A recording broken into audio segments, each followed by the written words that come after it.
Super.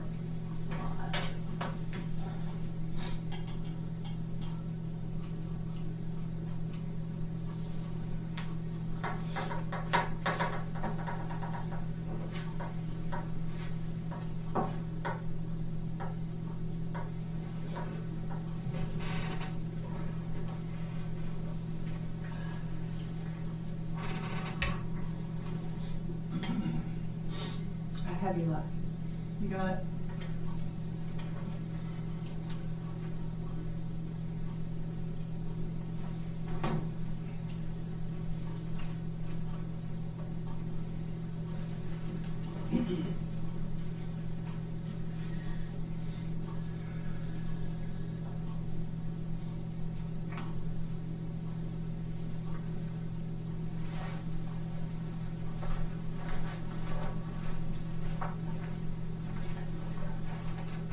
Excuse me. Yeah. Oh, I thought you were, I didn't think you were coming in.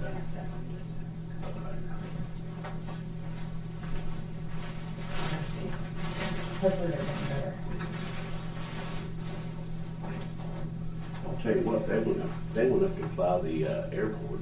There wasn't anything there. The farther north they went, the less snow there was, so I don't know what it's like in Columbus. Good deal. I don't know. But there wasn't anything to plow at the airport.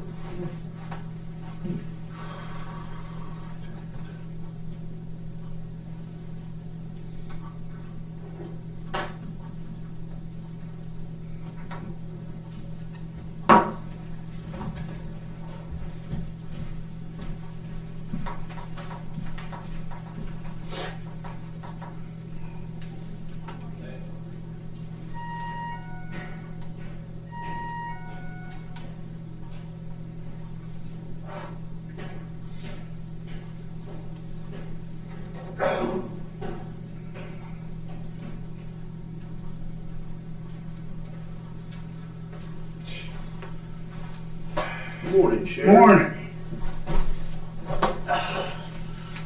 Don't shake your head. Who's right here? Huh? Says right here. Yeah, That's the agenda. I was invited. And you're not on the. I was invited. Tell him I was I'm invited. glad you're here. I'm glad you're here.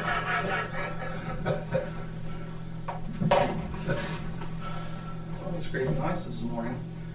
I'm tired of winter. I tell you, I am so, I'd rather be mowing than shoveling snow. Me too. Yeah. God.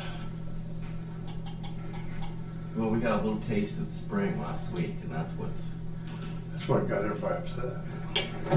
I wasn't expecting. Wake up in the morning, have to turn the car off. That's my phone was still on Do Not Disturb, I think, when you texted, you guys both texted. And I was like, dang, I hadn't even looked outside. I was like, dang, we got snow last night. I wasn't ready for it.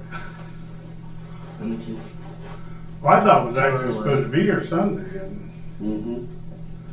It was here Sunday. huh? It Not snowed much. off another one all day long. Not much. It was it snow that you couldn't see, hardly see, and then we're out. And then 15, 20 minutes later, it snowed again. We got 9 o'clock, probably, February 23rd, Commissioners meeting to order. I pledge allegiance to the flag of the United States of America and to the republic for which it stands, one nation, under God, indivisible, with liberty and justice for all. A motion to approve the minutes of last week. So moved. Second. All fair say aye. Aye.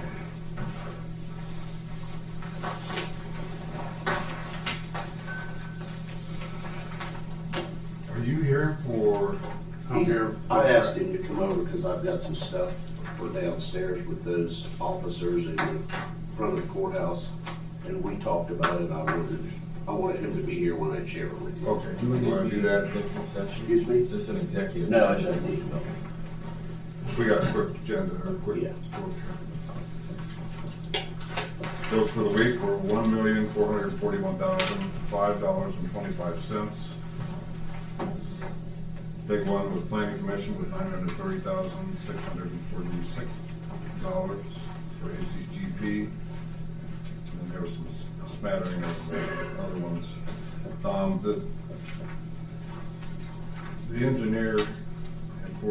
$10,000 in fuel and maintenance. He's doing a lot of work on a truck we're taking. Then on the commissioners, we had 80,000, 40 for HPP and 40 for reentry. Motion to accept. So moved. Second. All in favor, say aye. Aye.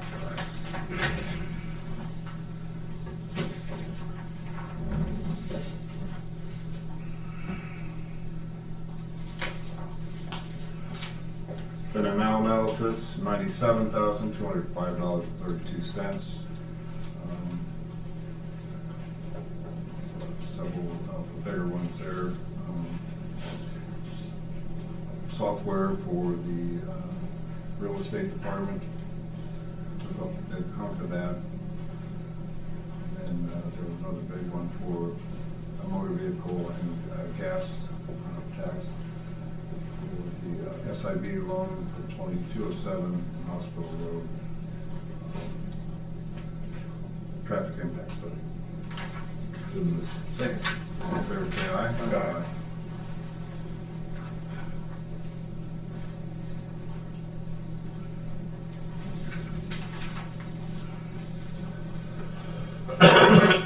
So advance of funds, this is to repay prior year advance made from general fund to the Recovery Ohio Grant Fund, and it's the amount of $16,336.94. So moved. Second. All in favor, say aye. Aye.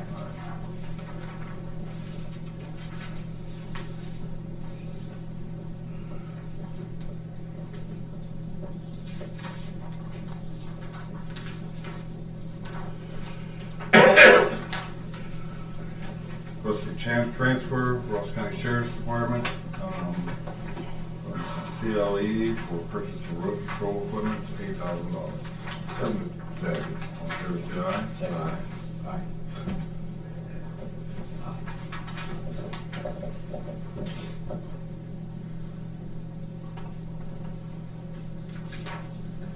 Goes for appropriation for the 104 sewer project. This is from the EPA grant for $4 million. So moved. Second. All in favor, say aye. Aye.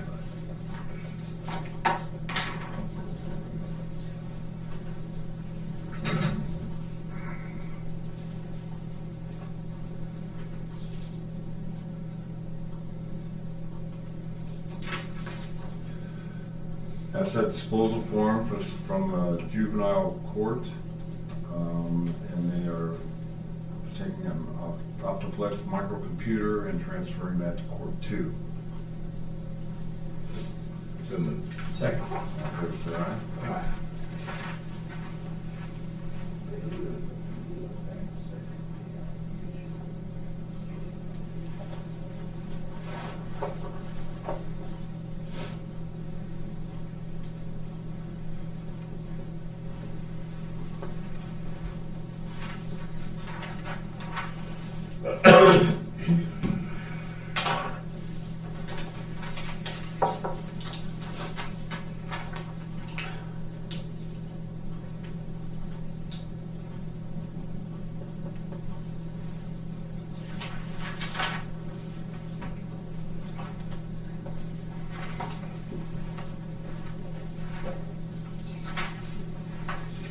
Have an asset disposal form for wooden credenza from the court.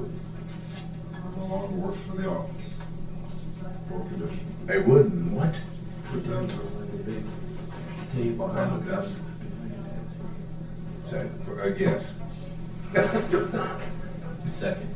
All in favor, say aye.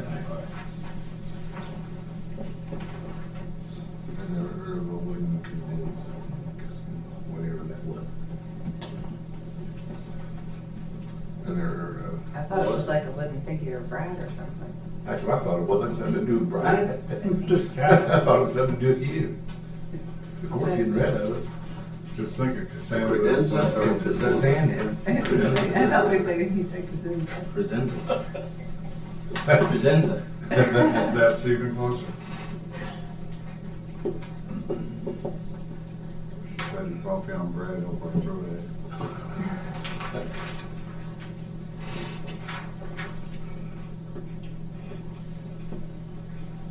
Let's check and see if the lip is on. I remember that one. That's pretty good on that street. Race horses. Okay, we'll change it to that. We'll take care of the board. Nobody gets here. Okay. So, we can go ahead and do the bid openings for the airport consultant, right? Yep. We can do an audience for that. That one was late. I don't know if you want it, I don't know if you want to open it or not. Can if you want, I suppose. This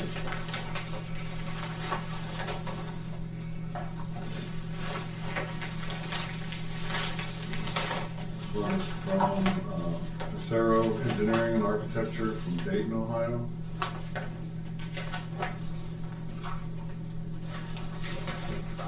I would know that it was late. Yeah. Okay. And the total for this is $269,000.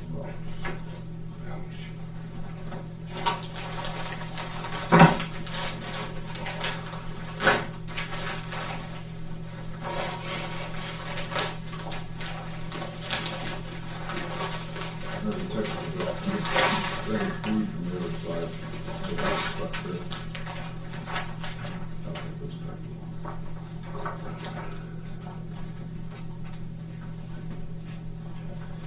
This one is from Brand Stetter and Carroll.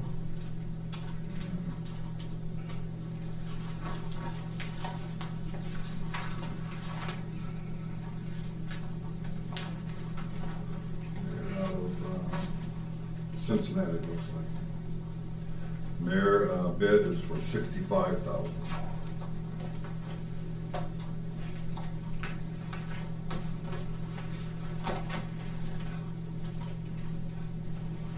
I'm sorry, I was shocked on the first one. Let's start the shop. Well, if the second one was $65,000 and the first one was $269,000, somebody missing something? Well, let's see what the third one is. See if it's more like the second one I hope. Yeah. This is from the Thrasher Group. It's a good name for an airport.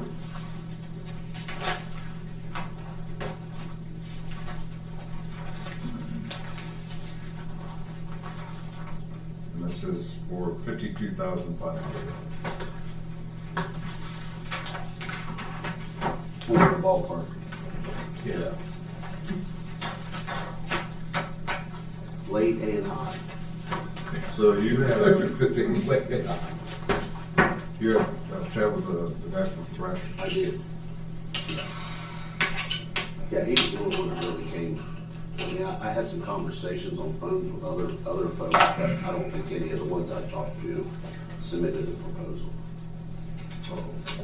Other than Thrasher. Okay. So you never talked to the other two?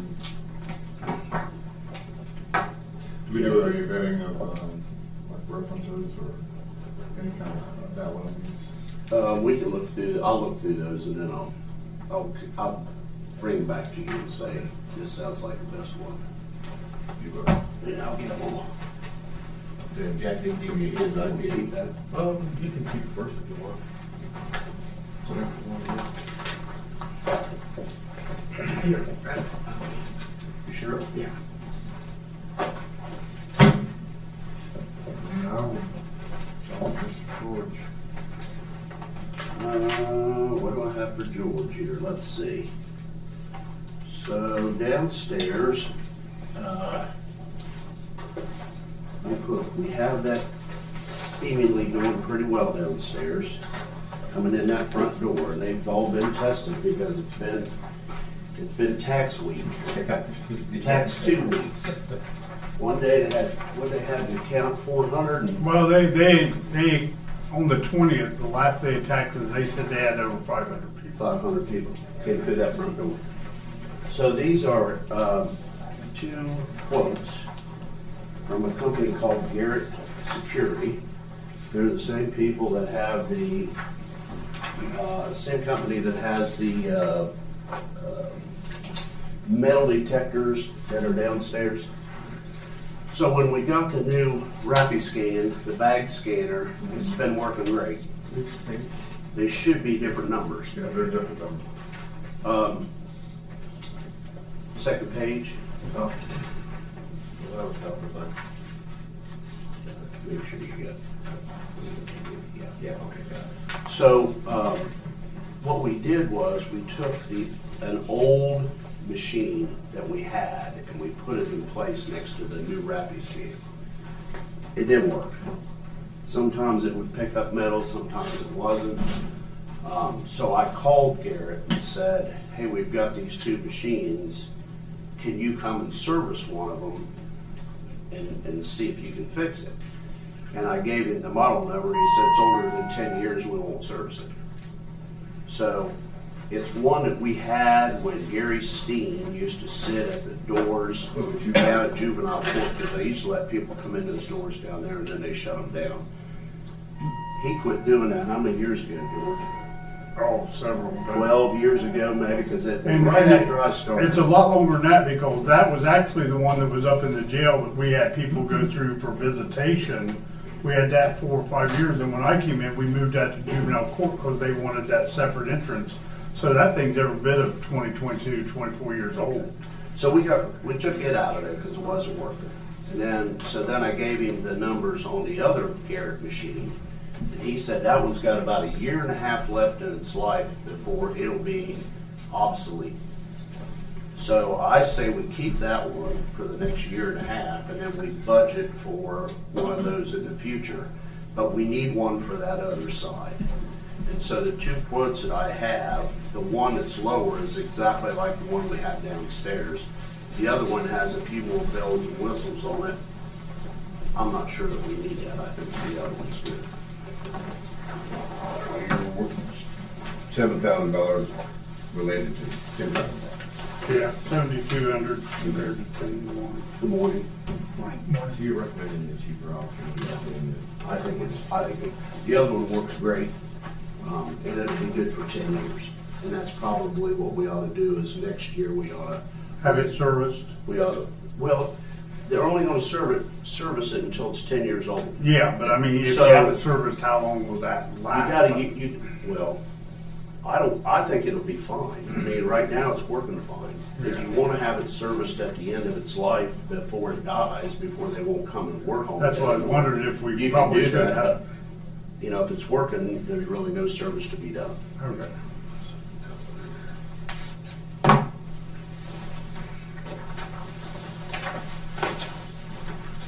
You pull this $7,000 out of the sheriff's budget.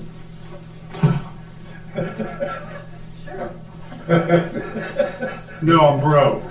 He's got a gun.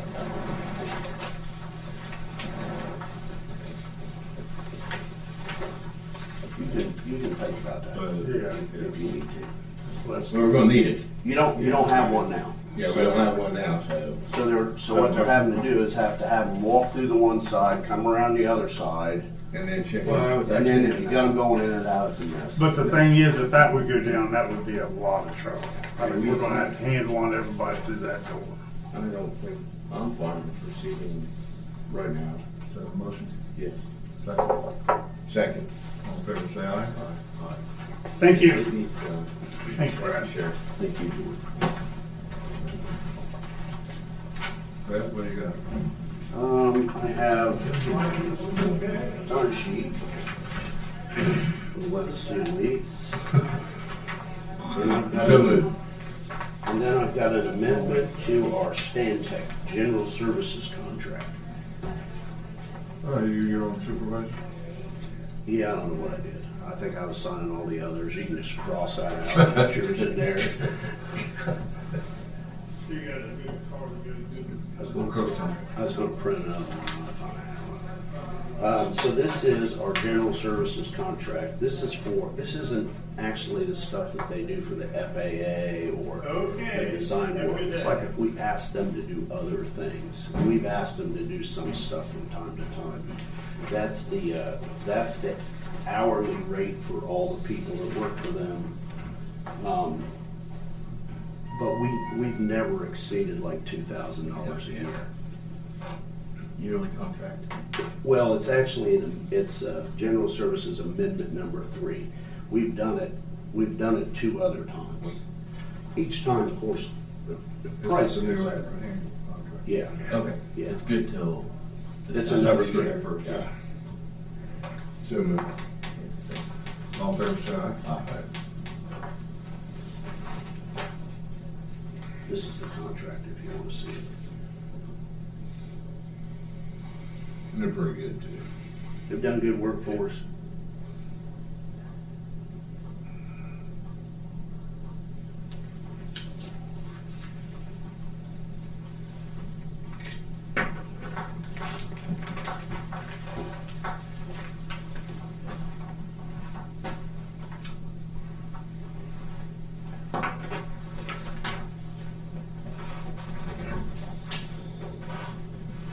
Let's get that box empty. Bottom page comes with that.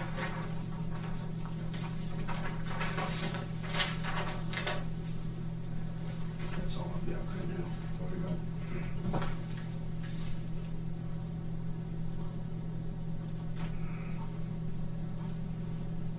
Sewer project starts tomorrow. Have a meeting with contractor at Service Center tomorrow too. Things are moving along, they're ready to paint out there. The first section. Are they upstairs or downstairs? They're both. Okay. So they started on that end, they did that first hallway from Job and Family Service down to the community rooms. And then they also did upstairs, they did that break room, they did the bathroom up there. And as soon as that gets done, we'll move Josh in there, and then we'll do the other side, we'll do his office side. Okay. Sounds good. Folks, we're gonna stick to the clock here. We got a 9:30 start on this meeting, and then wait till then in case the press shows up. That's no problem. It's open meeting, sunshine law. We just never want to be responsible for you being behind schedule. Our goal is to make things as easy as possible for everyone else. We appreciate that. You're an attorney, you say that? I am. That's scary. You should have heard about the CCA. That's scary. One thing we can't control is being on time. That's what. He was off the leash. Off the leash.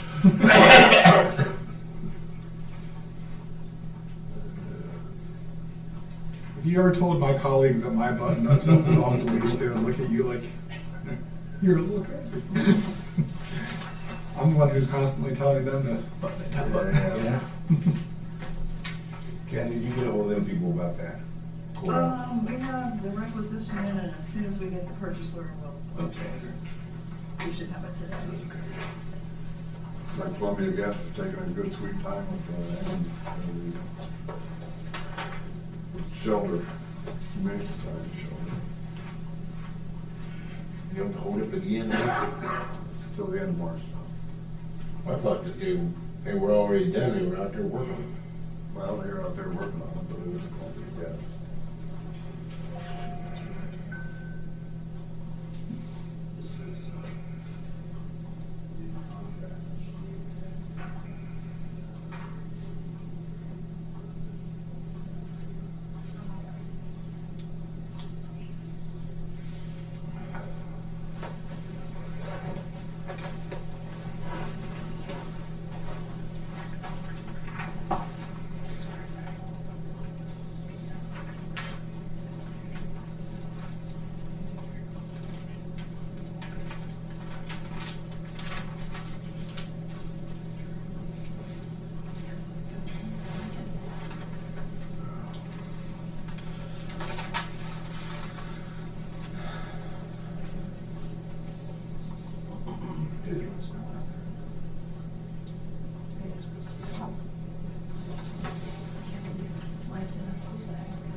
Yeah.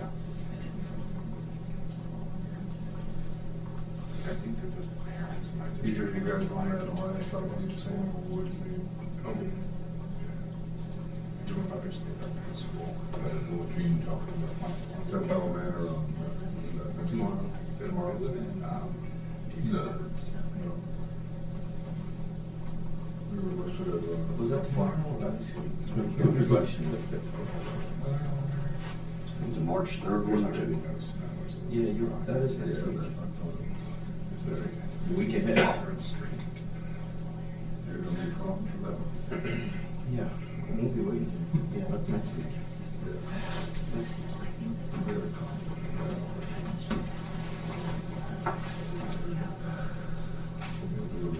Selected as a finalist for part of the year. Yeah, I see that. I did see that. Yeah, those roads are gnarly, the ups and downs. My street's usually closed, so my neighbor's a farmer and he loves it for us, so. So Ben's kid is in first grade and got this for virtual school. See how proficient he is.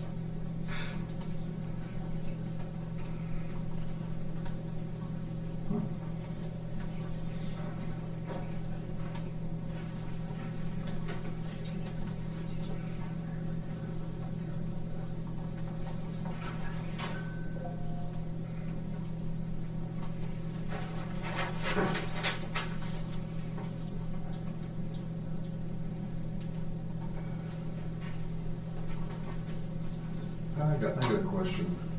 Is Stan still working at the airport?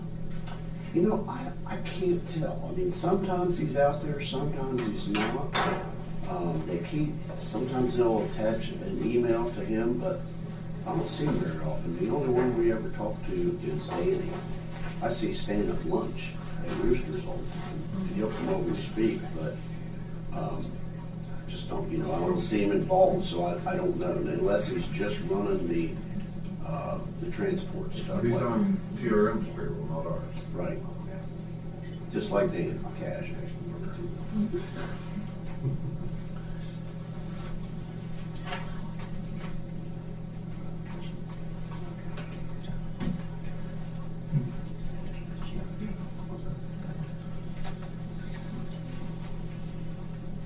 You guys have court? I'm not sorry out afternoon. I'm good. Adam and Nick are gonna do the ribbons this morning, so. You can read that. That's your question. I'm sure this afternoon. And we're going to jail after this. I have to go to the jail after this starting tomorrow. When are you gonna have to see, put it into? We sent him an email as soon as we got back, cause Terry's out this week, so she told him like just respond back to me to see if we can get something set up, cause Tuesday, Wednesday, Thursday, I have pretty good availability, so I told Nick, I was like, if you can't come, then just go, cause we have to see him, so. Okay. Lawyer or something, this is the last time. Yeah. Yeah. Is that where he is next week? He's an answer for that. We drove all the way out to CRC, and they were looking at before. So they moved him before we went there. And they didn't tell us they didn't update the website until like after we got there. So, I was like, yeah.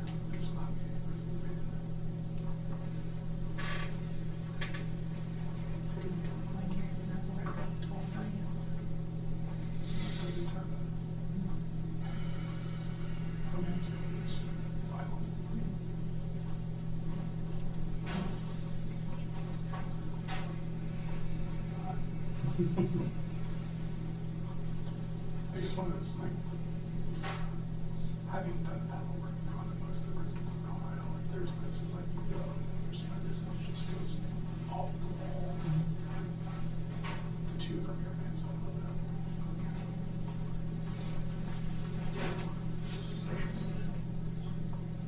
Like, going to CCI is like easy Yeah. comparatively. Well, when I was down here, I had to go down here when I was in Fossil, because I was working for the Chew. Then the stuff was down here. It's in Ross Correctional now. Yeah. So, moving across the street.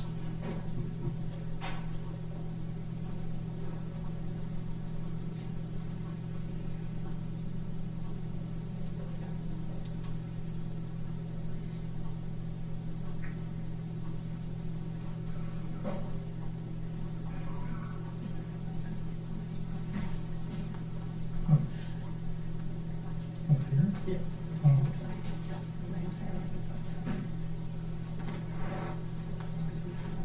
I thought my name was hard to spell and pronounce until I knew. Yeah.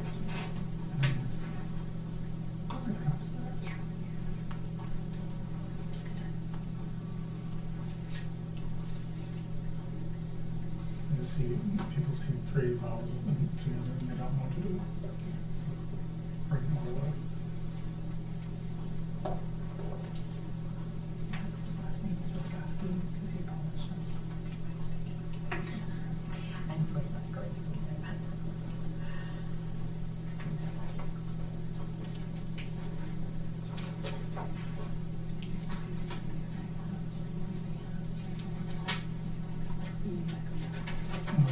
Mm. For me as well. Did you catch it? My mom said he finished it on Sunday. She always had it on kids at school, but It was spectacular. it's not awesome, but it was good. I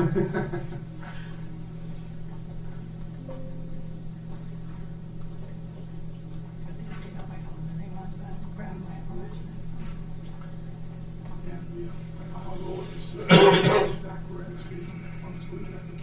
He's was the assistant. I need to watch any of that. I've watched entirely too much TV for the last 2 weeks. To look into the completely overcome my house. I got really into curling, which is like not surprising to anyone.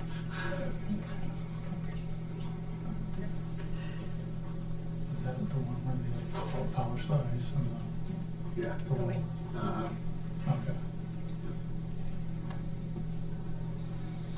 I wonder where one of the football teams like that. Yeah, I'm like really bored. Yeah. It's actually like, it's like very strategic and thanks. And also like as somebody who's like trying to be like a middle-aged person who goes to a gym, seeing the way that they like wrote these the weight and like this like deep line, like, it looks hard. It's still good. I still don't know how they hop over their rocks and mess it up. My brother also did it. They pro. They're very different.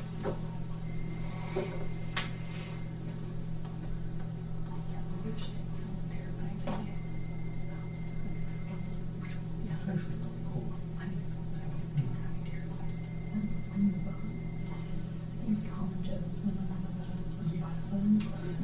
All right, I have 9:30, so Jake, floor is yours. Thank you.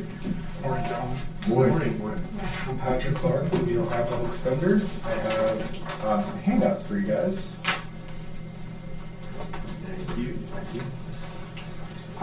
Thank you very much. And I'm joined today by Ariel Iola and Ron Lemieux, who are the attorney leadership team at the Boston Province Office. Nice to meet you, sir. And my colleague Rebecca Myers, who's in the back of us. One here. One. Card county. Thank you. Start charging me for him, huh? Nice to meet you. Ariel, nice to meet you. Thank you so much. Good morning, Ariel. Nice to meet you. Areola? Or Ariel. Areola? Areola. It's a good one. Good try. It's all vowels. Yeah. It's okay. Sorry. So what we're hoping to do today is give you a brief midpoint check-in on the fiscal year and begin the conversation about a contract for next fiscal year. I know that many of the services that the commission uses on a calendar year basis, but the state government is on a July 1st to June 30th fiscal year. So that is how we contract because it's our authority. What we hope to do is Ariel and Ron would provide some context on how things are going in Ross County, and then I could talk to you all about some state level developments. Commissioner Everson, you're at the CCO meeting, so you've already heard some of this That's already, right. but then I'd be happy to answer any questions that you all have. So, does that sound good to you? That's fine. All right. Thank you. Well, since last time we've met, we have 2 investigators in our office now and a social work assistant who have been helping the attorneys to be far more efficient. Helping with our social worker assistant has partnered with not only municipal court probation but also felony court probation to ensure that the services that we're providing through probation are the appropriate ones, making sure that people get the specific care that they need for whatever problems or issues that are going on, so we can help make sure we reduce recidivism.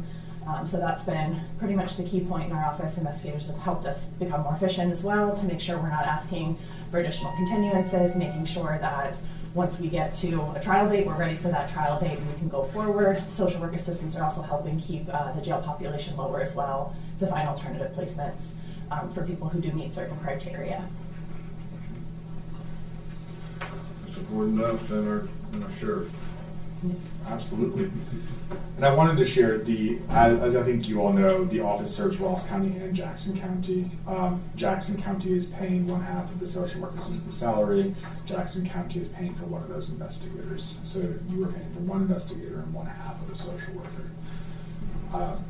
I wanted to talk a little bit about some statewide issues, including one thing that I think is particularly relevant to folks in Ross County. So I'll start with that. As part of the Department of Rehabilitation and Corrections budget for this fiscal year and next fiscal year, they have a reimbursement line of not to exceed $250,000 for the defense and prosecution of felony complaints that happen on DRC grounds.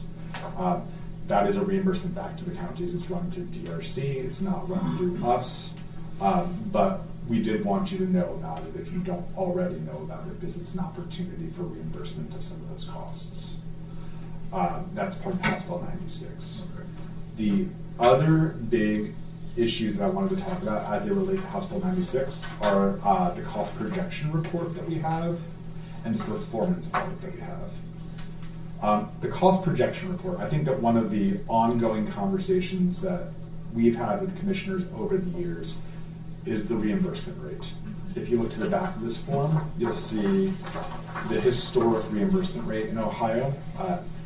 Currently we're 82%, that's the 5th highest reimbursement rate in the history of the state. But understandably, there's a request for some more predictability about what reimbursement is going to be year over year. Historically, we have calculated our reimbursement rate by looking at the appropriation that the General Assembly gives us and looking at historic costs across all 88 counties. And we do our best estimate projecting inflation, et cetera, but we have no control over what counties spend on indigent defense. The cost projection report is going to ask for each of the 88 counties to give us a sense of how much they plan to spend in future budgets and how much they've spent in past budgets. That will hopefully help us get a firmer sense of what the system cost is going to be, will help us be better advocates in the General Assembly for funding, and will help us make that target reimbursement rate hopefully smaller over time, so you have a sense of what it's going to cost year by year. That is why we've asked for the cost projection report to be done. There's a QR code on this. If you click into it, it will take you to the form. We are happy to be partners with you in working on that form. If you have any questions about it, please reach out. The other big development in indigent defense is the performance audit that Commissioner Everson, I think Elizabeth talked about at the CCAO meeting. The Auditor of State has been ordered by the General Assembly to conduct an audit that looks at all of the major delivery systems for indigent defense in Ohio. And that could include contracting with OPD, as you do. It could include a county office. An example of a county office is Montgomery County in Dayton, Ohio. It could include nonprofit organizations. Summit County runs one of those, or purely assigned counsel. The Auditor of State is looking for efficiencies, and the report will be due on January 1st, 2027.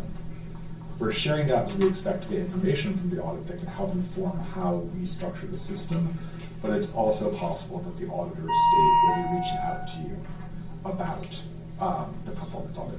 They have not shared with us which counties they're reaching out to, but we want to make sure that the counties with whom we contract have as much advance warning as possible.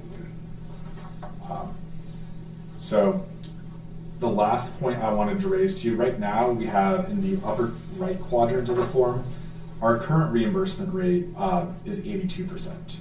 We expect that 82% to last through the remainder of the fiscal year.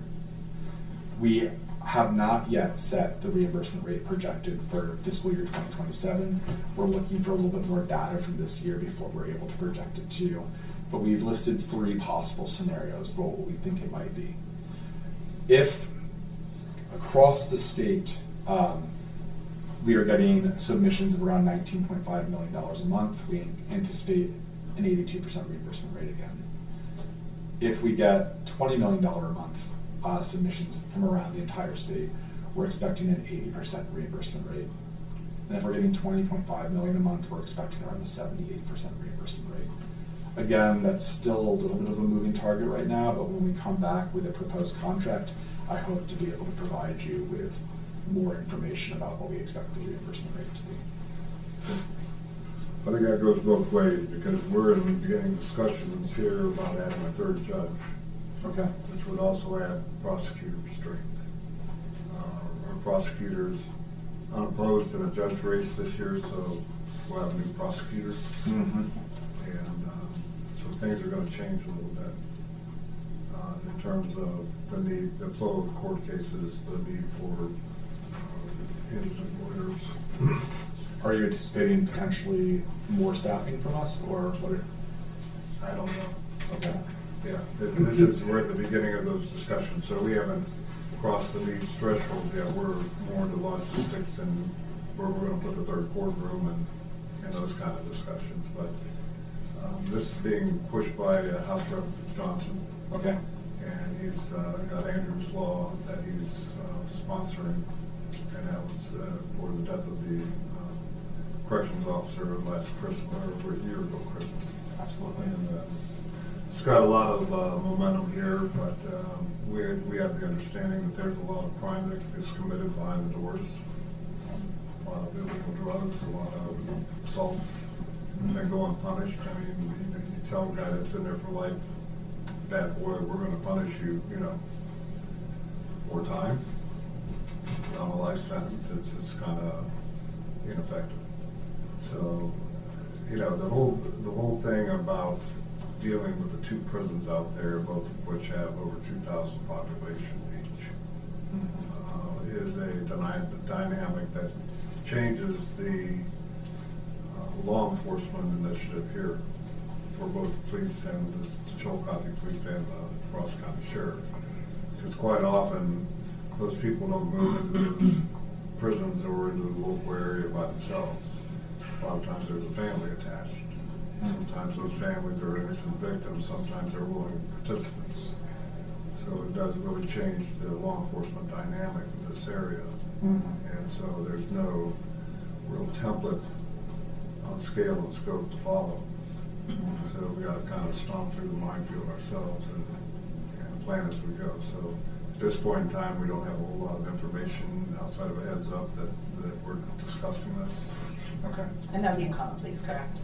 Pardon? A 3rd felony judge, is that correct? Okay. There would be a domestic case. They would, right now, Judge Ader and Judge Schmidt do both. Right. And so they're going to set, just kind of focus and be specific on the cases that they have. So Ader and Schmidt, as I understand it, will do the felony cases, the criminal cases, and then the new judge will do the domestic. Okay. We anticipate coming to you with something approaching largely a status quo budget from last year. There are some step increases in salaries that will raise payroll costs a little bit, but we're anticipating coming to you asking for a very similar set of resources to what we asked for last year. We did come and you did invest in a social work assistant, you did invest in an investigator. Those are incredibly important positions to a public defender office. from the lawyer and client perspective, they matter a lot to us from an efficiency perspective. If we can make cases move faster and if we can get people out of your jail and into the treatment that they need, that saves dollars. So we don't anticipate coming and asking for additional positions this year. We anticipate asking for roughly the status quo. Okay. And there won't be any changes on what I just mentioned for next year anyway, for this year. Okay. So, We do have, no, my brain just blanked, I apologize. We're very excited to partner with you. If there are questions or concerns that you have for us as we're beginning to draft our proposal for you, we'd be very interested in hearing from them so that we can draft a proposal that's responsive to your needs. But we enjoy the partnership we've had in Ross County for many years, and we're looking to continue to be respectful and collaborative partners with you. we appreciate that as well. Yeah, I think excuse me, as the third court is concerned, we're still in very early exploration of that. I think there's the question that we're working with Representative Johnson and our incumbent judges to discuss if that's actually a need right now. Once we determine that question, there's other questions to answer around what does that look like, what are the costs to the county that we'll have to address. Logistically, where would we have a third courtroom, all of those things. One thing, and I'm glad that Jack brought it up, I'm happy to discuss maybe offline because it's not the subject of this discussion, but one thing I would like to see more or hear more from is the legal community in Ross County on that question, because I think right now we've had some discussions and thoughts about it, along with Representative Johnson, but none of us are in that world on a daily or even on a regular basis. None of us are attorneys who practice here in Ross County. So that'd be something that I would value, just informally input on response. And then of course, if that does change, we also recognize that there's going to have other impacts to, as Jack mentioned, the prosecutor's office, likely impacts to your all's office, and I think we'll want to understand that. And again, I think it'd be immature to have that conversation in too much detail now, but especially, I would say, proceed with the status quo budget and anticipation proposal for this year and coming, but definitely think there's opportunity for further thoughts on that. And I appreciate the collaborative approach here as you guys put together your proposal for next year. Having some informal just notes trading on what that looks like is valuable to us as well. Okay. I can share one piece of information with all of you right now that I think is relevant to some of the future plans that you're discussing, and I recognize they're very amorphous. Our office is currently kind of at capacity space-wise. We have 2 investigators who are working in a hallway. We have anticipated attorneys will be sharing an office space, which will harm the ability to collaborate or have confidential conversations with their clients. There is additional space in the building that we rent that we have been investigating and exploring. There's actually significant additional space. We might come and ask if we can have a little bit more space for our current staff, but knowing that there's a possibility of what you're discussing, we could be negotiating with the landlord about rights of first refusal to space that wouldn't add any additional costs to you now, but would give us the capacity to grow if we have to. So given, what's that? So definitely understand that. Yep. So the information to be shared, I would like to share with our office so that if we are in a position to identify space that would allow us to responsibly expand our footprint and have enough professional space, we can try to get some of that taken care of now rather than later. I don't, understanding this is exploratory work, it's not a plan, it's not an intent as of yet, but the need for it is certainly there. we have to be forward looking and preparing for that. And our goal here is to grow the county in population and economic development and housing and a lot of other things. So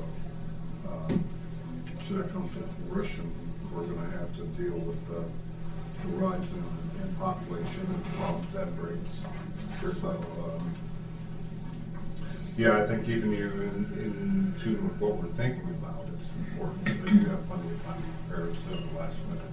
Hey, guess what? You're gonna need 4 people in the hallway now. Yeah, from Commissioner's standpoint, we'd be happy to talk to you, keep you in the loop of what comes up. Maybe not in specificity with anything that's confidential, but Certainly.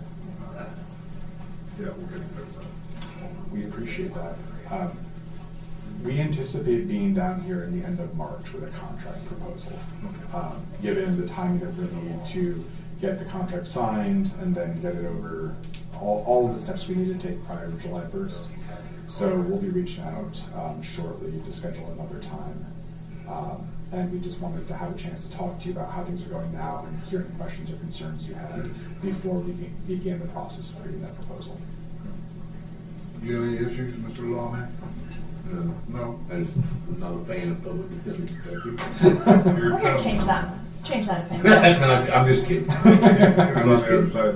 You guys have a job to do, and that's your job, and that's, I can't fault you for that. So, me being a law enforcement officer for about 40 years, I'm not a public defender fan, but that's. We all want justice at the end. That's right. You're absolutely right. Working on the Justice. same side. That's good. Just a different vision of it sometimes, but. It's a dirty job, somebody's gotta do it. Yeah. Well, we've been working a lot with Chief Clever as well to help try to make municipal arrangements go a little bit smoother too. So he's been excellent. I've been over there talking with him. So they've been very responsive and very, very helpful with us. So we're appreciative of that collaboration. That's pretty good.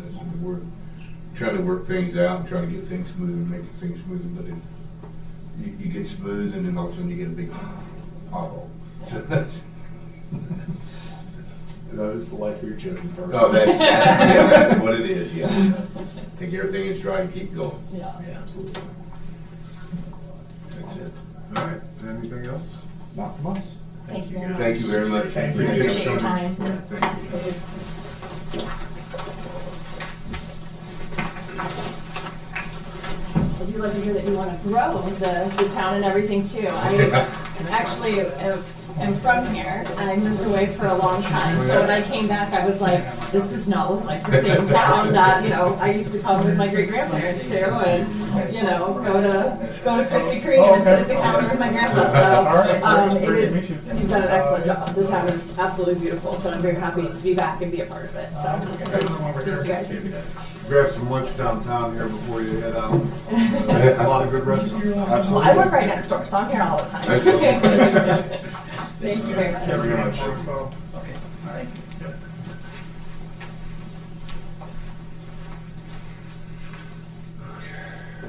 Well, in 10 minutes. Come on in, Mel. See her come down the hall or come in.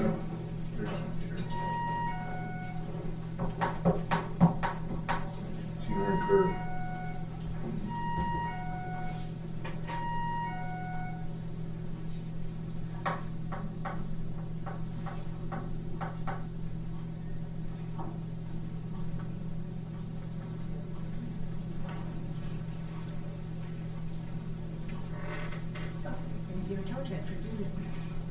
Come on in, Matt. How you doing? Good morning, Good morning. Good morning, good morning, good morning. How are you doing?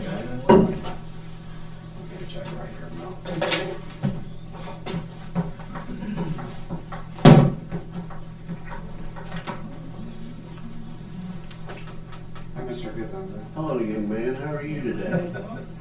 It's Nice to see you. It's good to be seen. Thank you. Nice to be seeing you. It's Crescenza. Credenza.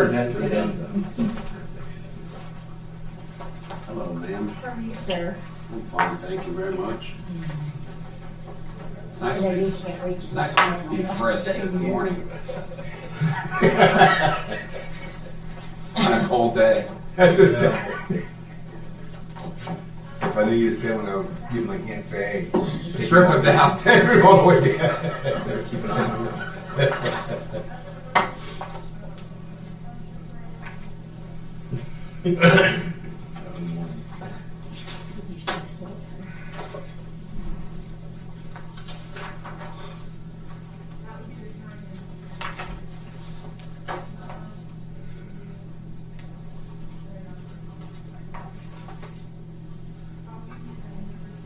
David, you get a double copy, because we had one to your house as a board member, and I'm like, I'm gonna turn around and give you one. I will read it twice. You don't even have to pretend, though. No, I did read. I read just about once, not Once, I was gonna say, once I get.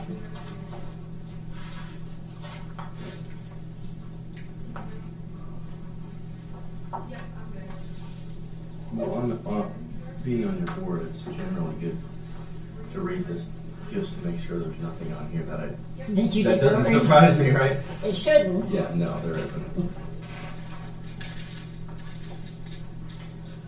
We don't wait another 8 minutes just in case Kevin wanted them. Yeah, I figured he's Keep the usually schedule. here. Never got it. And Yeah, thanks for braving it it's today in the snow. I wondered if you might. crazy out there. Yeah, it wasn't bad. Wasn't too Once I bad. got out of my neighborhood, 270, 23 was clear. So, I didn't come 180, how was it? It was fine until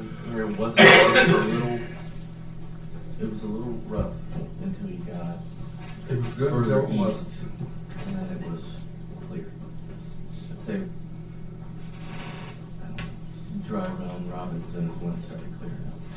I went 56 to 159 and down just, because you never, the side roads getting to 180 Right. is what's crazy. No, those are slick. And when you're on the top of 180 further east, and I meant further west, it got better, not further east. Further east was worse. When you're up on the top of those Mhm. hills, it's windy and the wind blow up, the snow It's blows always on the slick, road, and that- it's slicker, yeah. Yeah, that going into the cemetery is always slick. Yeah, on the other side.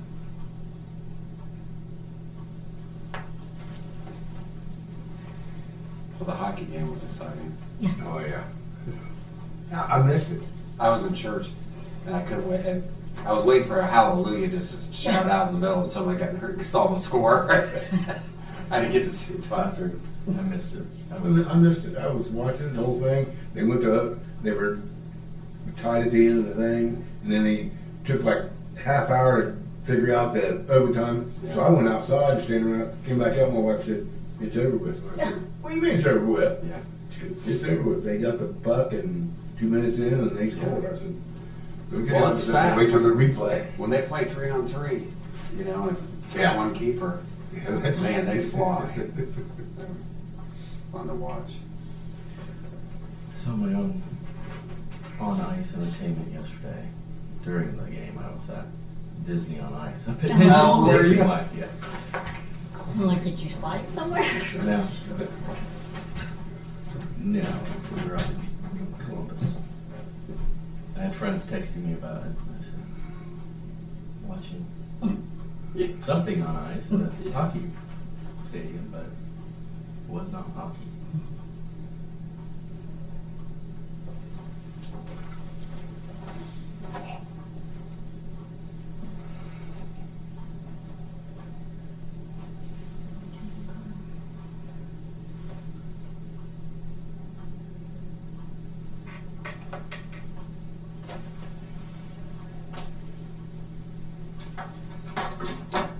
Just in case.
So I must ask before we start, are you happy with the progress of the visitor center? Yes. Yes. I think we're making good. I'm really excited about what the inside's going to be, the story it's going to tell. We had a really good meeting last week with Kramer, and they actually was able to show us, you know, because we keep talking about all these exhibits, but until you really physically see what it's going to look like, it's really hard to have a concept. I think the historic timeline will open a lot of questions and conversations, which is the key. Not to give them too much, just of a tease. So I'm actually going to show our executive team today and then the full board in March some of the concepts. And I think we'll even have more by March. I'd like to see it done. I'd like to see the building actually. Yeah. Well, we get the fill figured out. Mm-hmm. I think we're getting close to going out to bid. Yeah, you mentioned Kramer, and I got Ina Seinfeld freak. Oh, yeah. I'm probably not picturing this right. Yeah, definitely not that Kramer. Okay. Comes sliding in the room with his hair down. And my imagination just takes off. Mhm.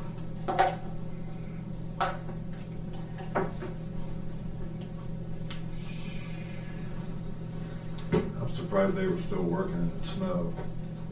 Still turning dirt, and still Yeah. piping around. I'm just trying to meet these deadlines. Yeah, that whole area just. there's gonna Oh, it's be- going to so change the whole landscape of downtown. Truly, Yeah. it's exciting.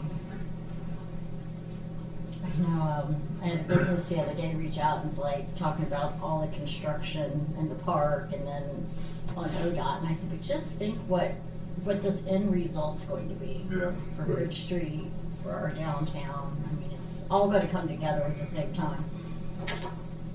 Yeah, my buddy who passed away a couple years ago, I took some pictures from Riverside down over the park. And I wrote her back, I said, this is why I haven't taken care of that memorial tree in the park yet for David. Get this done first. Yeah, said it would just been torn up. But yeah, it's gonna look completely different. It truly is. And it'll be interesting to see the amphitheater, like who really will be there performing. Like, is that, you know, is there gonna be locals or are we gonna bring in national action? Like, what will that look like? You know, Chillicott's got a reputation of musical ability that's Mhm. best kept secret. Mm-hmm. Oh, wow. And it's always been that way. Mm-hmm. They're amazing musicians that we have. Including you, Kurt. No, I'm still trying to figure out chords. I've made like 12 guitars and I got sidetracked from my lessons and I started building guitars. So, yeah. All right, I got 10 o'clock. Okay. So the floor is yours. Perfect. So thank you for allowing us to come in today.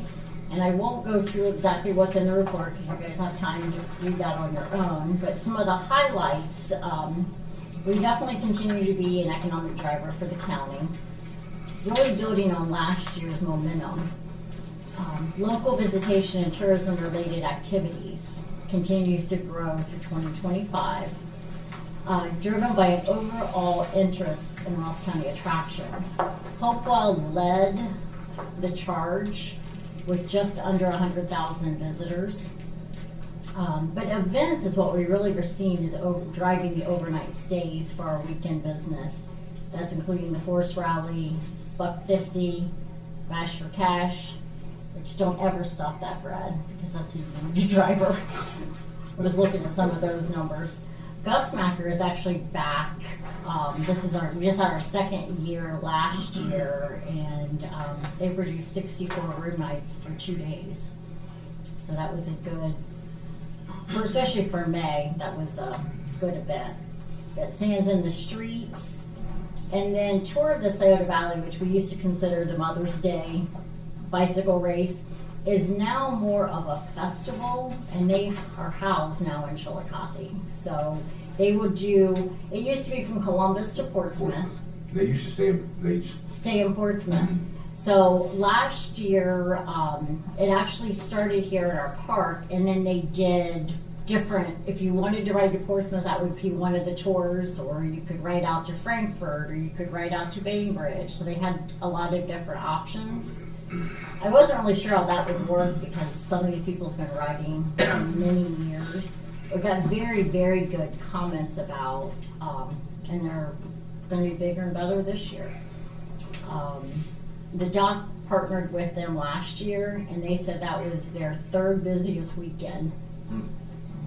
Must bike and drink. That must be what people like to do. But Ross County's rich heritage continues to be our defining draw. With Hopewell Ceremonial Earthworks being recognized as a UNESCO World Heritage Site, it elevates the interest. So travelers have heard about it, they've read about it, they've seen it.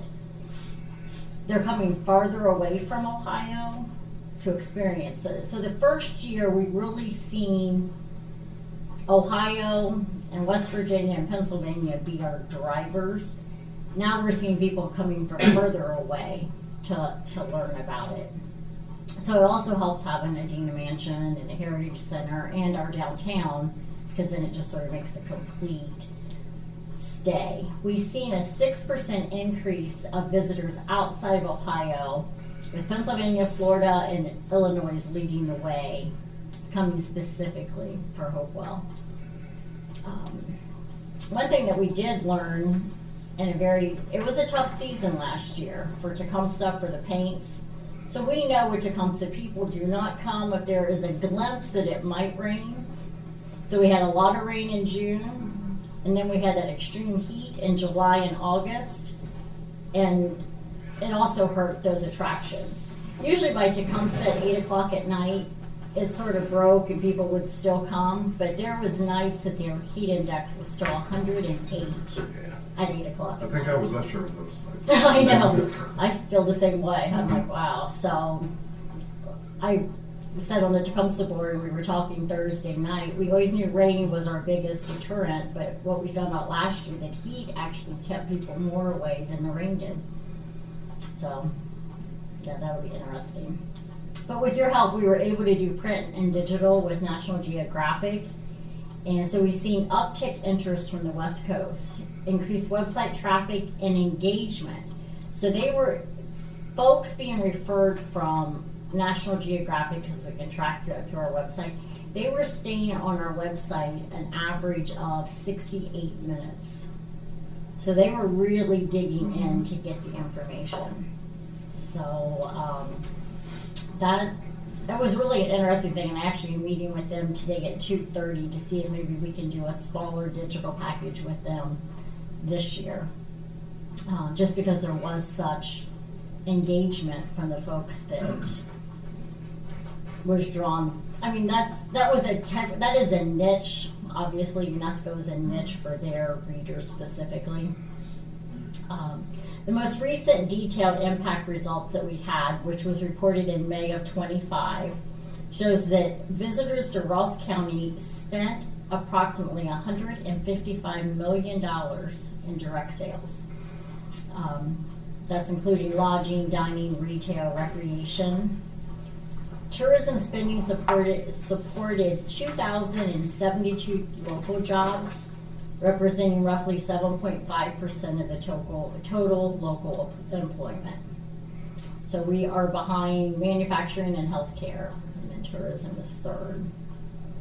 A resident benefits calculations is highlighted that each household in Ross County saves $608 annually in taxes due to visitor spending. So money, otherwise that money would come out of local dollars somewhere, local budgets. So I want to keep that. Lodging tax revenue, we grew in 2025, 4% increase. Year over year, short-term rentals showed the rapid growth with approximately 25% increase in short-term rental availability. indicating increased overnight visitation outside traditional hotel stays, which 10 years ago, we never talked about that, right? It just. it Have we continues. calculated Ross County capacity? Yes, so What does 100% look like? 100% would be 190 rooms in short-term rentals and 499 rooms in hotels. So today, now that will change in May when we have a new 96-room Town Place suite opening Oh, okay. behind Golden Yeah, Corral. yeah, okay. So that's gonna create a really new supply-demand price point, and then that'll be an interesting outcome to see as rates, with, you know, you're adding supply, and you have this level of demand. I see rates coming down. We're projecting to see rates come down. But, projections, have you done the annual, income? Yes. I mean, what would be 100% all year round? What is projection If we would look do like? 100% all year round, to us, that would mean about $900,000. So right now, we're just under 600,000. Okay. So, and That's that's it. definitely peak season, right? So when you look, October's still Ross County's busiest month. Always has been, probably always will be. Followed by Why? the beautiful Change of scenery. change of scenery. You have the Halloween festival, you have the Fall Festival of Leaves. Just have reasons for people to be here. And now with Tecumseh adding their October event, that really creates the overnight, oh, we'll come and do leaf watching during the day, and we'll go see Haunted Mountain. May through October are pretty predictable. Yeah.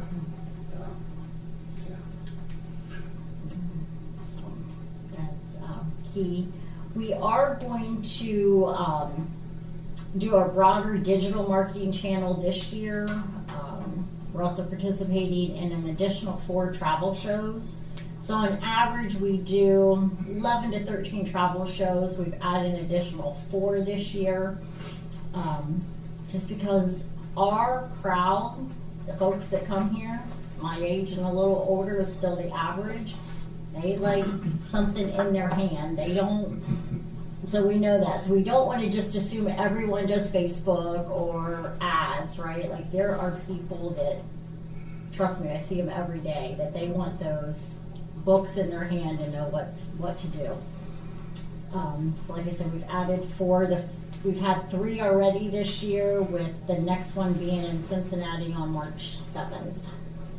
And that is a outdoor bike show. It's Cora is the group, and last year we got rid of about 1,600 guides at that show. So there's a lot of interest. Everyone at that show knows Scioto Trails and Great Seal. Like they just know. That's part of their summer and fall plans. So in our ads, both online and print, our message, without just saying this, but our message is we have too much fun for just one day. So we're really pushing those long weekends, or add that extra day to do this, and this. We know now, usually it was a day and a half and you'd sort of seen everything you needed to see. Now that's really up to 2.4 to 3 days that we could really keep people here and something to do, something new to do every day. We continue to grow diversity, drivable, measurable economic impacts. I mean, that's key for us to see if what we're doing really is making a difference. We've been getting a lot more inquiries about groups and meetings. I feel like every RFP I send the hotels is on conferences. It's coming here. So, and they always want to incorporate the national park. Either them coming to the conference or the conference folks going there. So, again, just that UNESCO made a difference. Let's see, strategic marketing, we continue to invest in visitor experiences. You know, signature events are one thing, but we gotta make sure when they're here, they're getting the best experience they can get. And I will say, working with our downtown businesses has made a difference. We've done some ambassador training for both Poorhouse, downtown Chillicothe, and one other group. I mean, because again, I can get them here, but if they get here and then the time is terrible or people's not friendly, I mean, that's not, they'll tell a zillion people, either on social or all their friends, don't go there, they're not nice. So, you know, we really are trying to create that visitor experience. Looking ahead in 26, we're gonna have a permanent new home, that's exciting, which will serve both our visitors and our residents. Because how many people do you hear, oh, I've never been to Tecumseh? I actually heard that 3 times on Friday. You've never been to Tecumseh? I only been to Tecumseh one time, and that was to do an usher job. I keep saying I'm gonna go. Last year I was gonna go. I went to Sydney. You're a bad citizen. I Yes. can't, but I mean, it's just. June the 6th, I expect to see you in the seat at Tecumseh. I'll even get you free tickets. Yeah, I will too. That's always going for it, you know that. I Well, keep that's saying. why on that Thursday night, Ross County residents can come and see it for free. Like I said, I just keep saying I'm coming out. And that's what we hear. I think that's the thing. They're like, it'll always be there, right? Like, I'll do that Yeah. next year. Don't assume it'll always be This there, year right? I'm really going this year. Okay. I'm really Because I can tell you, the last 2 years, what we've seen at Tecumseh is right after COVID, the numbers were extremely high. One, it was safe to be outdoors, right? People felt safe. And they were so penned up for doing nothing all those months. But then the last 2 years, we've seen the opposite trend. And last year was a lot of weather dependency, but it's a nonprofit that, you know, we cut some staff this year going into the season just because we didn't have the extra that we were hoping to have. Something that we're working on right now, which David's well aware, is we're launching a new website. So we have not had a new website. We've had a refresh, but we have not had a new website since 2008. We all know. Is it gonna say Ross County Chillicothe, or is it gonna be Chillicothe? It'll say Ross Chillicothe. Absolutely won't say Ross Chillicothe. But it'll actually help. It'll be faster, more efficient than ours. You can get anything done you want to get done on our website right now, whether it's building itineraries that you can transfer over to the app. This is going to be more concise and easier for visitors to navigate. But none of this is going to be none of this is possible without partners like you and partners that we have in the community. So we look forward to continuing that relationship. And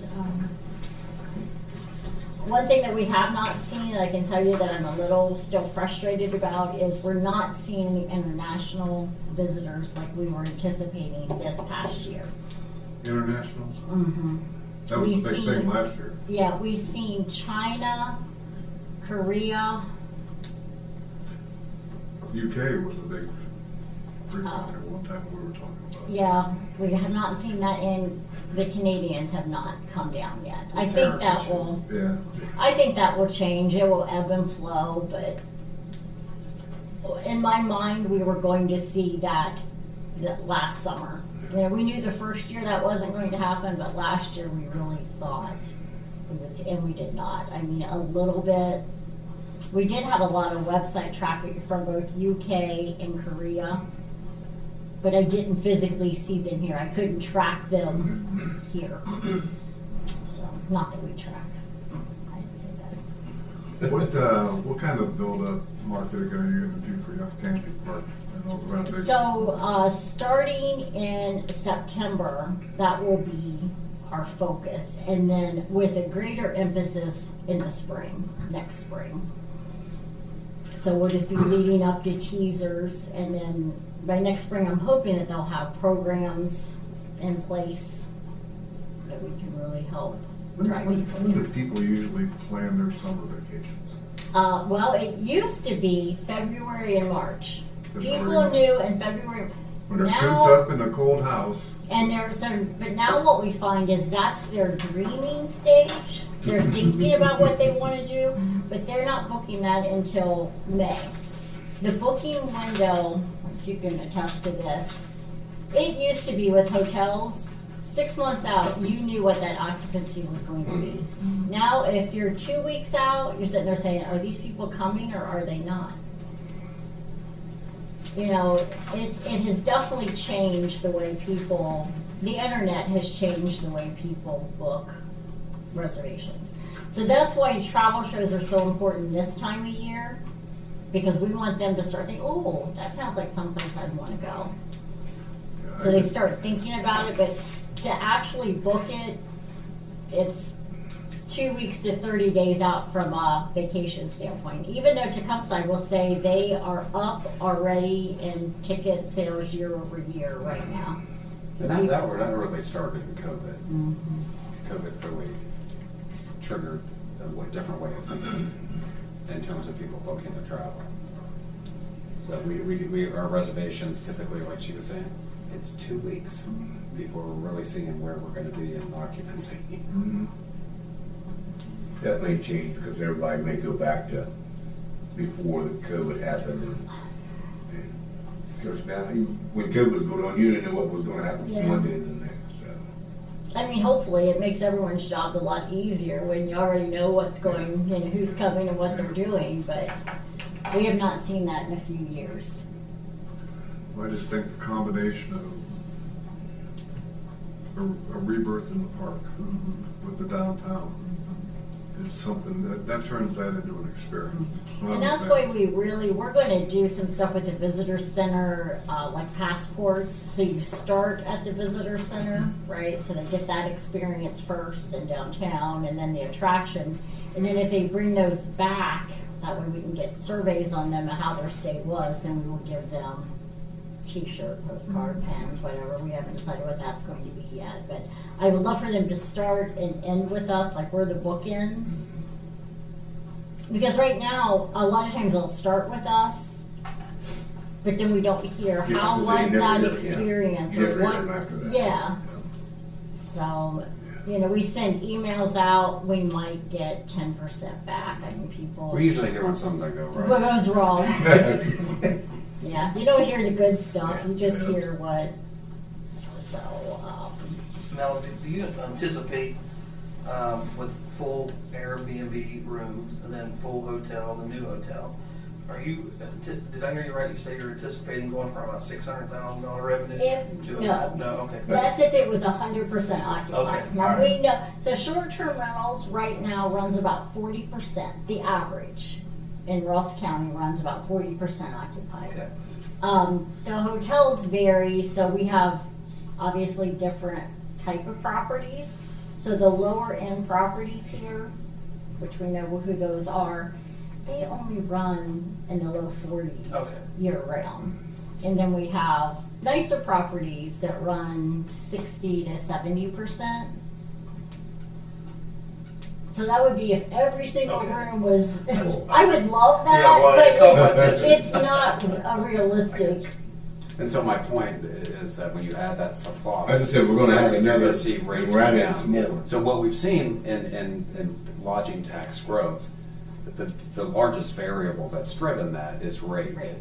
So we're now gonna be in a different environment with added supply, near kind of equal demand, because so we're gonna have to, yeah.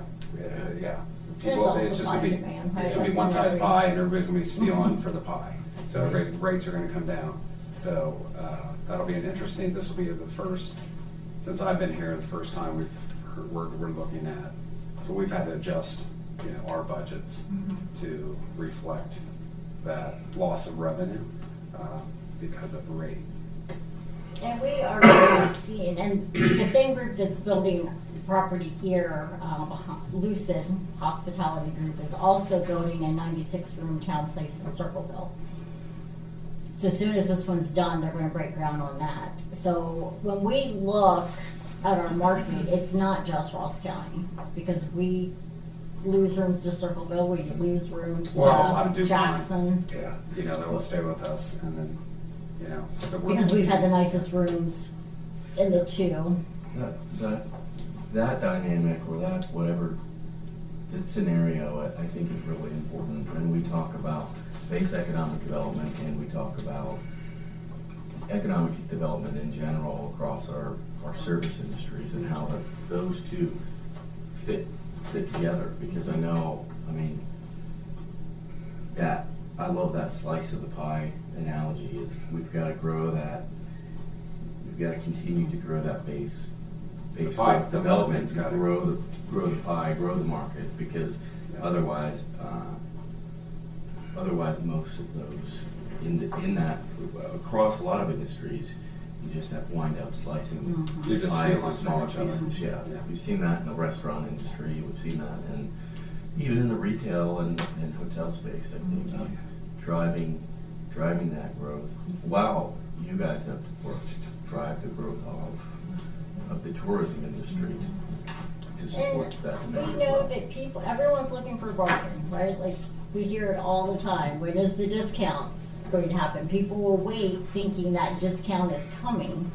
And that's something we've trained people to do, unfortunately, not us, but just the way Yeah, the service yeah. industry. Just wait till that last second and you might get a better deal than you would have gotten. No, sometimes, you'll put something in your cart while you're thinking about it, and you wait 2 days, you might get a 20% discount Yeah, to pull the and trigger. Amazon will tell you, hey, Yeah. what's in your cart now is 10% cheaper than it was when you looked at it. Yeah. So that's just, the other thing I did send to Kathy, so Jen Altman, who has served on our board for Adina Mansion and Gardens as they did the transition, she is actually leaving the Ohio History Connection. So Pat Quackenbush, the director at Adina, will be filling that role. So Jen is actually, I'm really excited for her. I'm sad for us because we've worked with her hand in hand through this World Heritage for years. And I always said if it wasn't for her, I don't know that it would have actually happened, because that was her paid job to get it across the finish line. But her new boss is going to be Chief Glenna Wallace. So the opportunity she's going to have to learn. So we'll still be working with her because she will actually be the tribal liaison. But I'm really excited for her and for us. Going over your last newsletter, and talk a little bit in there about America 250. Mm-hmm. How are you anticipating that surge? It has surged. So the very first one obviously was a sold out experience. The Heritage Center had their event 2 weeks ago, had a great crowd. A lot of interest around America 250. We're actually going to have, there was 8 communities around the state invited to be at the State House on the 5th for their Statehood Day. We were one of the 8 communities, so we will have a booth there that day. What we've seen so far, it's really like that Columbus crowd and down. They're not staying, but they're coming, they're eating, going to the event, and driving back. I think the 2-day event at Adina, the brigade will bring both tourists and locals out to have that event. I mean, I'm hoping that our community really goes wild on the fireworks this year, because that's going to be big everywhere. What they're spending on, either Oh my places taking gosh. care of that, or it's going to be a heck of a show. One of the Mhm. two. So, yeah, I think that, again, I think it's more of a regional draw. I think if you truly wanted to do 250 stuff, you're probably going to go to PA, Washington, you might go someplace other than Chillicothe, but I think we are getting that Columbus and South crowd. So I don't see a lot of the communities in Columbus doing a ton. They're just like putting a 250 thing next to whatever they were already doing. Yeah. Where we are with the speaker series, I will tell you, Teresa Reap has went over and beyond of getting the recognition. We're blessed she's in this community, that's for sure. Yes. Between us and Marietta, I would say we're the two communities that's really going above and beyond what others are doing. Some forward thinking, the co-op project. I know there's a little, maybe it's at a capacity, and you know, I don't look at that as being really to your expense, because that motel is talking about putting up there is for families of people that are in the hospital there that they're going to build, and the hospital comes first, and plus with the 4 baseball diamonds, he's planning on putting out there his phase 3. All this is up in the air right now, but it sounds like an interesting plan, because if you were running softball in the 80s here, it was a good time with big draws, and just seeing what that would do for overnight stays and restaurants and stores and visiting other places. Sports tourism is a huge, I mean, across the country is used. My granddaughter this week played in Detroit, Michigan for a hockey tournament. They stayed 2 nights up there. I mean, it does create Gallipolis with Root. They're creating overnight stays because Shopton has Mid-American, a driver of room nights. If we had sports tourism like that, we had rooms this weekend for wrestling tournaments and for the baseball tournaments. It was You out said at didn't have the baseball Paints, tournaments out at at the the Paints. Paints, yeah. And they stayed Friday and Saturday. There was a big coach bus at the Fairfield. I mean, that is huge right now. I mean, I could go into a lot of detail looking at performance and kind of sharing with you all kinds of information that would just probably not be available. But it's, you know, when you add a hotel, it's not just 117, you multiply times 365, and it's the hotels have got to be about $230,000 Something cost. Terminator walking up the steps. Howdy, everybody. Where are you coming? You just stick it in there, one down. Don't let me bother you The now. hotels are costing about $230,000, $240,000, $250,000, depending on the brand, to build per room. So, you know, 100 room, you're looking at, you know, and you do the math. It's No problem. Y'all have a good one. Thanks. It's a huge undertaking, and it's hard. It's not as easy to cash flow with hotels as it was 10 years ago. So, it's an unknown risk that I'm sure is hopefully very well calculated for those that are investing. Yeah. I will tell you that Hilton really wants another property here in Ross County. Really bad. And I've seen their performance and projections, and the thing is, there's some assumption of market growth, but I'm not seeing the key drivers. We know what the impact of the mill and the shutdown was going to have on us, and until there is some market expansion, you know, you're stealing from each other. That's the same thing I thought when they was gonna build that. Yeah. So, yeah, but You know, there's stuff that's going on in Piketon now. We are seeing rooms from that obviously now. I think that will continue to grow. Sure. But then they're also talking about building 4 properties in Pike County. Yeah. So, you know. Well, everybody doesn't want to live in Pike County either. Maybe somebody will have to be closer. Well, the general manager lives in Ross County. I mean, that's where you play your cards face up. And that's where our downtown and our restaurants and all the other, you know, people visit here for a reason. People live here for a reason. You know, we have some of the best parks anywhere around, both national, state, and local. I mean, that's a big deal. Quality of life is why you choose an area. Yeah. Or for schools, for some, depending on how old you're.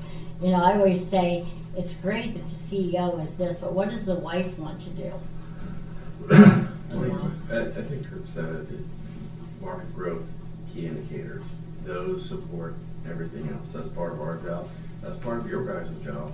It's a big part of the work that we do in partnership with Greater Chillicothe, Ross County Economic Development, and Port Authority, and that entity, what we're investing in on our part with the comprehensive plan, with the work that we're doing out of our planning office.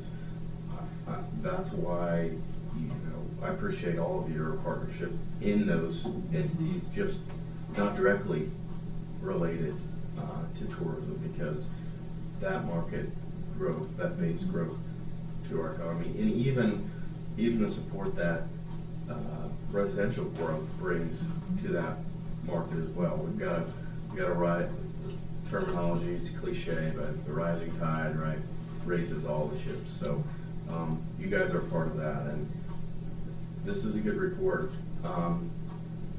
positive report. But change the direction as we close out. What are the things that keep you up at night, or the challenges or the pain points that you're looking at? I will say, from a tourism standpoint, all of this shift in businesses coming and businesses leaving or moving, the inconsistency of hours and experiences is really tough. So if someone comes in for specific, let's say pizza. You're talking about the retail. Yeah, talking about restaurant retail. If you don't call, you truly don't know if those places are open, even though they're scheduled to be open. Yeah. Or what was here today might not be here tomorrow. So you're referring to uncontrollable sort of situations. What are the controllable things that are frustrating? I'm sorry, these are for you. I'm trying to get a drink. board member there, yeah. Yeah. Overdevelopment in a lodging will actually hurt our region. I mean, it truly will. So we got to make sure that somewhat, and short-term rentals has already become, right, like that's already become a competition thing. Well, now we have a new hotel on Possum. We have a new hotel scheduled to go on East Main Street at Candlewood. Like, how does the market absorb all of that and we don't come out on the short end of the stick? Because right now we have quality properties, but if there's not a top dollar coming in, they can't invest that money back into. So it's something we watch and talk about all the time. You know, we've always been, the other thing that we're not seeing here, that we get talked, but I just don't see it happening, is we don't have much meeting space. So That's we what I was lose thinking, an is awful not a- lot of business, even as far as Columbus. So you have Bell Manor here, or you have the Shoemaker Center, which is still a gem at the end of the day. Yeah. So our break even is somewhere, 60, 63 to 65 is generally about the occupancy that you need to do with a reasonable ADR to cash flow. So as you add all that supply, there's going to be a real rub of loss, meaning real loss, cash flow loss for the business. So unless we grow the pie, Yeah. that's back to your point. I think that all of those are still touching a little bit on the uncontrollable side, but Yeah. those are market factors that we need to be aware of, because it drives policy decisions on our part, but also it's just an awareness standpoint of what does the community look like, and where are the needs, what is being fulfilled in the marketplace, and what hasn't been yet. I think that meeting space question is a big one too, and even Bell Manor, which is a beautiful facility and it's booked all the time, it's still good luck having a more than 500 person. They can event do in Rockford. 650 in the prime season when the garage doors are up and everything's Yes. perfect, right? It's Like not that's, raining and yeah. So, and not nobody's aware of this, not all operators operate the same. You know, our company, we carry very low debt, some actually none, which is unheard of. And we also set aside reserve for replacement to keep our properties. You know, the Fairfield's been in the top 5% globally of its brand since we opened. That's kind of unheard of, and especially in a small market like Chillicothe. And I'm not trying to pat myself on the back, but you do have operators that don't operate with that sort of mindset. And so we're ramping up our game to be prepared to compete in the marketplace. So, because when they show up, they're gonna get a very good experience with us. And then we have to. I mean, it's because it's gonna If you don't, they're not coming back. That's right. Yeah, they're gonna do something. That's right. And they have options. Right. They do. You know, we've talked about, I don't know where the fairgrounds is on their convention space out there. We've talked about it from a CFA for years. You don't truly make money on meeting space, right? The money comes from the overnight stays that creates, which is why everyone's at the end. It's hard to show just that standalone entity can support itself, and that's been the argument for 30 years that I've been in the business. But it is a demand. I was in a meeting the other day, and someone wanted to host something right here in Chillicothe, and it turned out to be 170 room nights. But because of the space they needed, they ended up going to a Crown Plaza in Columbus. You know, that breaks my heart. But I mean, I just didn't have any place. At the same time, we've looked at, you know, building a 500 seat space, you know, and then they're looking for hotels in close proximity. Close proximity, So- or attached. Right. And so Hilton really wants a home to build, but they want to build, you know, right where we are, but there isn't a place to build it there. So, There's no real estate right there's no real estate there. So it's something Melody and I have spent a lot of time talking about. And I talked to Michael up at OUC, like, is there any thoughts of, because they don't play sports up there anymore from a college standpoint, could that be shifted? And we thought we were going down a pretty good path. I had given him some impact numbers on what that could look like, but I don't think that's going to move forward. And we've looked at it from a CFA standpoint, and, you know, how much it would cost to build, you know, and as well operate it, maintain it, and so on. It's a challenging, because people don't want to pay for space. They just don't. It's like, we'll come down there, but we want it free. And so it's a challenge. And that is where the sports marketing, like, it's like you have to have one or the other, right? Like, you have to have that sports to get that weekend leisure business, or you have meeting space. I mean, those are your two really options. And Bell Manor has been a great addition.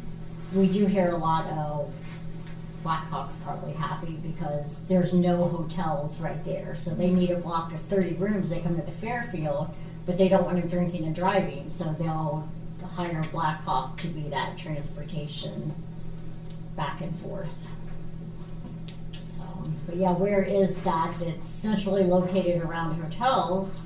We just don't have that in this place. Christopher will accept 220 comfortable. Anything else? No, actually, I think We do have everything. one item of housekeeping here, and that's board appointment.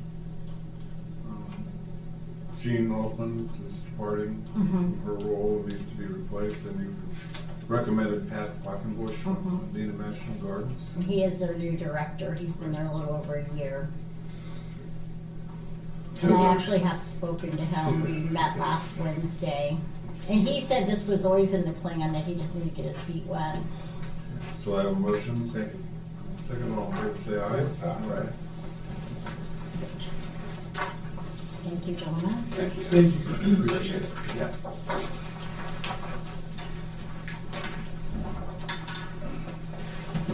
See you. Good to see you too. Thank you. Thank you, Jack. Thank you.